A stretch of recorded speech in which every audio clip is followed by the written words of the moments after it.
Assalamualaikum warahmatullahi wabarakatuh. Perkenalkan, nama saya M. Dwi Cahya dari kelas SI 5F. Baiklah, di video kali ini saya akan menjelaskan materi tentang metode desain. Langsung saja kita mulai. Yang pertama yaitu ada pengertian desain. Desain perangkat lunak merupakan tahapan pengembangan perangkat lunak yang hasilnya dapat digunakan oleh pengembang perangkat lunak untuk membuat suatu program. Desain perangkat lunak juga sering disebut sebagai physical design. Jika tahapan analisis sistem menekankan pada masalah bisnis atau business rule, maka sebaliknya desain perangkat lunak fokus pada sisi teknis dan implementasi sebuah perangkat lunak. Selanjutnya yaitu ada desain perangkat lunak memiliki beberapa jenis, yaitu ada 4. Yang pertama desain data, yang kedua desain arsitektur, yang ketiga desain interface, dan yang keempat desain prosedural.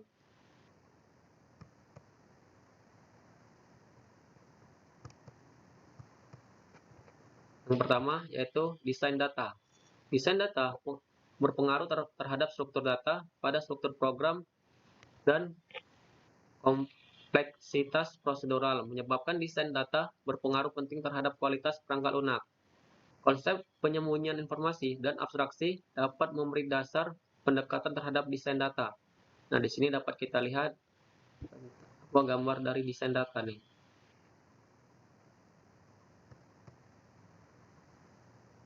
Selanjutnya, yang kedua yaitu ada desain arsitektur.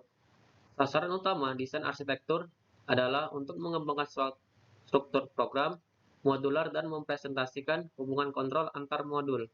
Desain arsitektur juga membentuk struktur program dan struktur data dengan menentukan interface yang memungkinkan data mengalir melalui program. Nah, di sini dapat kita lihat gambar dari desain arsitektur.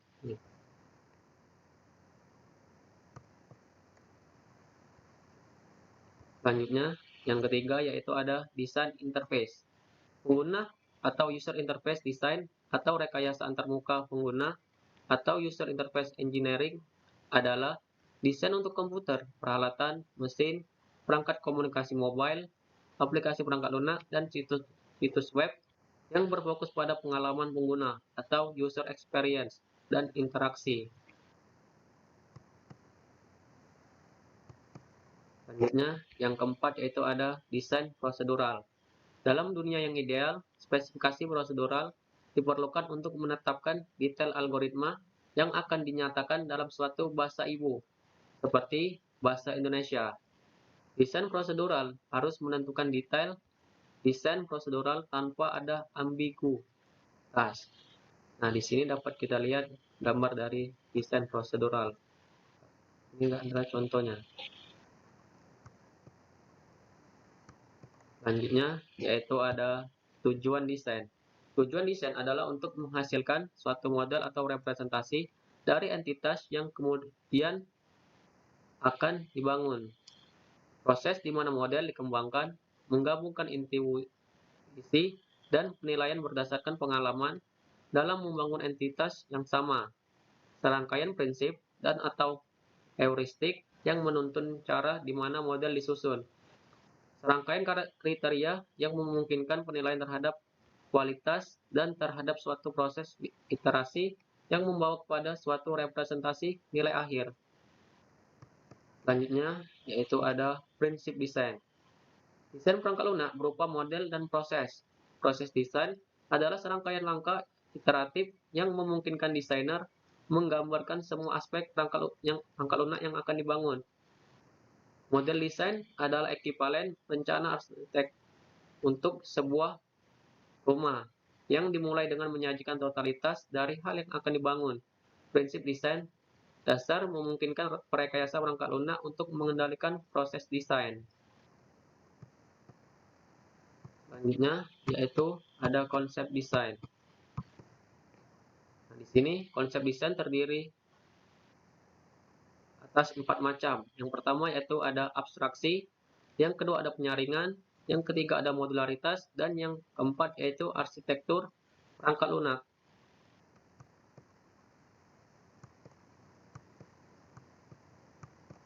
Pertama, yaitu ada abstraksi. Nah, di sini abstraksi terbagi menjadi 3 macam, yaitu yang pertama, abstraksi prosedural. Adalah urutan instruksi yang diberi nama yang mempunyai fungsi tertentu dan terbatas. Abstraksi data. Yang kedua, yaitu ada abstraksi data, adalah kumpulan data yang bernama yang menggambarkan objek data. Dan yang ketiga, yaitu ada abstraksi kontrol, adalah mengimplikasikan suatu mekanisme kontrol program tanpa menentukan detail program.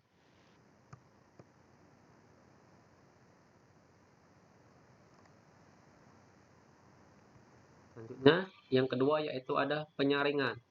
Penyaringan adalah satu atau beberapa instruksi dari program yang diberikan di dekomposisi ke dalam instruksi yang lebih detail. Dekomposisi berurutan atau penyaringan spesifikasi berhenti bila semua instruksi diekspresikan dalam bentuk bahasa pemrograman atau komputer yang mendasar. Penyaringan tentu membantu desainer dalam menciptakan suatu model desain lengkap jika desainnya berkembang.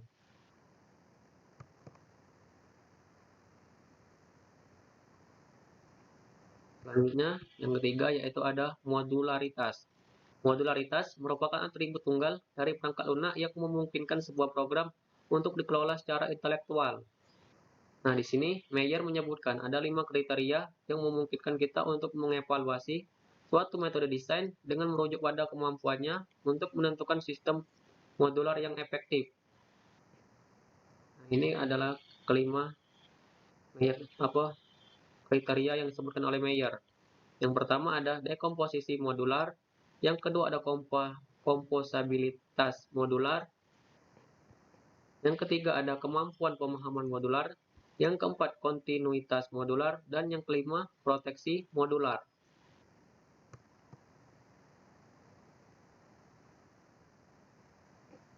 Dan yang keempat yaitu adalah arsitektur perangkat lunak. Arsitektur perangkat lunak mencakup struktur keseluruhan perangkat lunak dan cara di mana struktur memberikan integrasi konseptual bagi suatu sistem.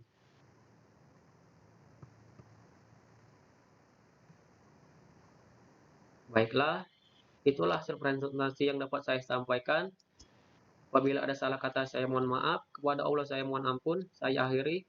Wassalamualaikum warahmatullahi wabarakatuh.